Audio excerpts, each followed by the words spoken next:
தமிழ்நாட்டில் நீல்கிரிஸ் டிஸ்ட்ரிக்ட்ல அமைஞ்சிருக்கூடிய இந்த ஊட்டி போட் ஹவுஸோட ஹிஸ்டரி பத்தி தெரியுமா?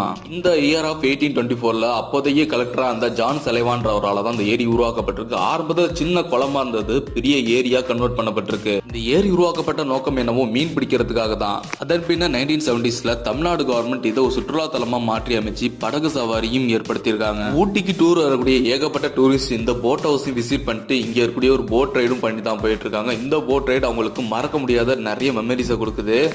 இந்த போட் ஹவுஸ்ல பலவிதமான போட் சர்வீஸ் அப்புறம் போட் ரைட்லாம் பிரசன்ட் பண்ணிட்டு இருக்காங்க. அது எல்லாத்துக்குமே செப்பரேட்டான சார்ஜஸ் வந்து அப்ளிகபிளா இருக்கு. இங்க pedal boat, row boat, motor boat இது மாதிரியான 3 விதமான போட் சர்வீஸ் அவைலபிளா இருக்கு. எல்லாமே 2 சீட்டர் 4 சீட்டர் இந்த மாதிரி ரேட்டுக்கு தகுந்த மாதிரி சார்ஜஸ் அப்ளை பண்ணுவாங்க. ஆன்லைன்லயும் டிக்கெட் புக் பண்ணக்கூடிய அந்த ஃபெசிலிட்டிஸ் நம்மளோட தமிழ்நாடு டூரிசம் டிபார்ட்மெண்ட் கொண்டு வந்திருக்காங்க. நீங்க ஆன்லைன்ல கூட டிக்கெட் புக் பண்ணிக்கலாம். இந்த வீடியோ பிடிச்சிருந்தா லைக் பண்ணி நம்மள சப்போர்ட் பண்ண ஆரம்பிங்க. 98% ஆஃப் பீப்பிள் சப்ஸ்கிரைப் பண்ணாம பார்த்துட்டீங்க. சப்ஸ்கிரைப் பண்ணி பார்த்தா மோட்டிவேஷனா இருக்கும். தேங்க்ஸ் ஃபார் வாட்சிங்.